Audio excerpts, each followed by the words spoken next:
रामकृष्ण हरी विठ्ठल केशव. आपली कसलीही गुडघेदुखी असू द्या, लक्षात ठेवा, या गुडघेदुखीवरती अनेक मी व्हिडिओ अपलोड केले. त्याचप्रमाणे हाही व्हिडिओ अपलोड करतोय.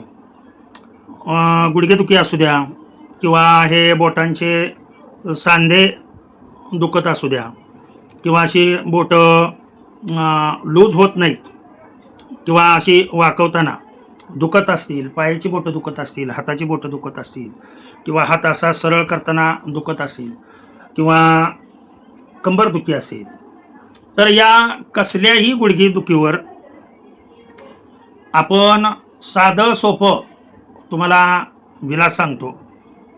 या विलाजाने जर आपलं नाही राहिलं तर आपण याच्यावरती गुडघेदुखीवरती जालिम आयुर्वेदिक औषधं बनवून देतो. लक्षात ठेवा, त्याचं आपल्याकडं लहानपणापासून असणारं माझ्या आईवडिलाकडून आजोबा पंजोबाकडून आलेलं ट्रेनिंग आणि मी स्वतः घेतलेलं ट्रेनिंग ॲक्युप्रेशरचं असेल किंवा आयुर्वेदिक ह्याच्यामध्ये फील्डमध्ये असलेलं असेल, याच्यावरती आपण औषधं देतो. औषधं फार महाग नसतात, साधारण 1 महिन्या 2 महिन्याचा डोस असतो. पण जर तुम्हाला हे सांगतोय त्या पुढील उपायाने जर तुमची गुडघेदुखी थांबली तर तुम्ही औषधं नाही घ्यायला आला तरीसुद्धा चालतं आहे. अगोदर हा घरच्या घरी विलाज आपण आवर्जून करावा असं मला वाटतं. तर उपाय मी सांगतो, लक्षात ठेवा. एक 2-3 सलग उपाय जर तुम्ही केले तर तुमच्या शरीरामध्ये जे वात, पित्त आणि कफ हा जो ह्याचं जे प्रमाण आहे, असंतुलन आहे, हे असंतुलन झाल्यामुळं त्यातल्या त्यात वात वाढल्यामुळं, लक्षात ठेवा, संधिवात किंवा सांधेदुखी किंवा गुडघेदुखी हे रोग होत असतात. तर यावरती मी जालिम उपाय तुम्हाला सांगतोय. काय करायचं, घरगुती उपायामध्ये ह्याची आपली रुईची पानं, त्या रुईच्या पानांना रुईचं पान तोडून आणायचं आणि त्या पानाला दोन्ही बाजूनी, पुढच्या आणि पाठीमागच्या बाजूनी किंवा एका बाजूनी तुम्ही आपलं मोहरीचं तेल त्या पानावरती जर तुम्ही लावलं आणि ते पान थोडंसं गरम करायचं आणि ते गरम केलेलं पान असं जिथं तुमचं दुखणं आहे, गुडघं दुखत असतील, हात दुखत असतील, सांधे दुखत असतील, त्या दुखणाऱ्या भागावर लावलं तर तुमची गुडघेदुखी घरच्या घरी सहजासहजी थांबू शकते. आणि आपला जो वात हा जो शरीरामध्ये साठलेला आहे तो कमी होण्यासाठी वात निर्माण करणारे पदार्थ, उदाहरणार्थ बटाटा आहे, वांगा आहे, असे पदार्थ जर तुम्ही वर्ज्य केले तर तुमची गुडघेदुखी पूर्णपणे बरी होऊ शकते.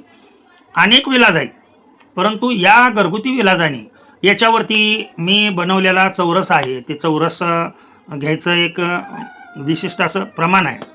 त्यानंतर इथं आल्यानंतर जर तुम्हाला इथं यायचं असेल तर मुक्काम पोस्ट पिलीव, तालुका माळशिरस, जिल्हा सोलापूर, या ठिकाणी तुम्ही फोनवरती संपर्क करून तुम्ही येऊ शकता.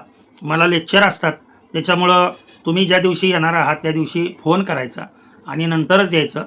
औषध बनवायला साधारण 1 तासभर लागतो. इथं तुमचं वात, पित्त आणि कफ या तिन्ही नाड्या चेकिंग केल्या जातात आणि मग नंतर तुम्हाला ते औषध दिलं जातं. परंतु जेणेकरून घरगुती उपायाने तुम्हाला जर फक्त पेन किलर म्हणजे तात्पुरता जर विलाज करायचा असेल तर थोडंसं अद्रक, त्या अद्रकामध्ये थोडीशी हळद मिसळली, अद्रकाचा थोडासा रस काढायचा 1 चमच्याभर, तो रस अर्धा ग्लास पाण्यामध्ये टाकायचा आणि थोडीशी हळद त्या पाण्यामध्ये टाकून ते पाणी जर सकाळी सकाळी अनुषापोटी तुम्ही घेतलं तरी बी तुमची गुडघेदुखी ही कमी होऊ शकते.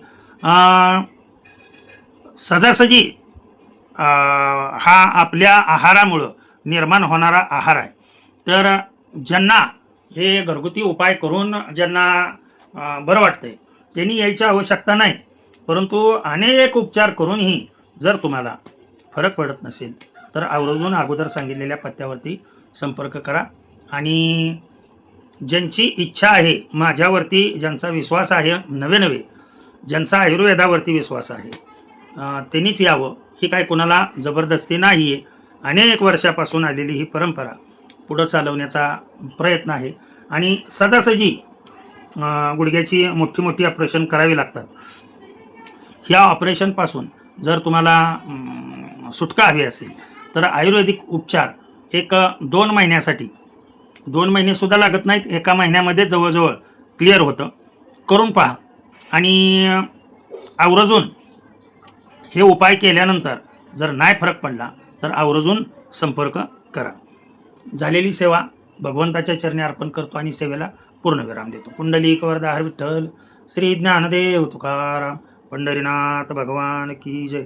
अवधूत चिंतन श्री गुरुदेव दत्त. विठ्ठल विठ्ठल विठ्ठल विठ्ठल विठ्ठल विठ्ठल विठ्ठल विठ्ठल.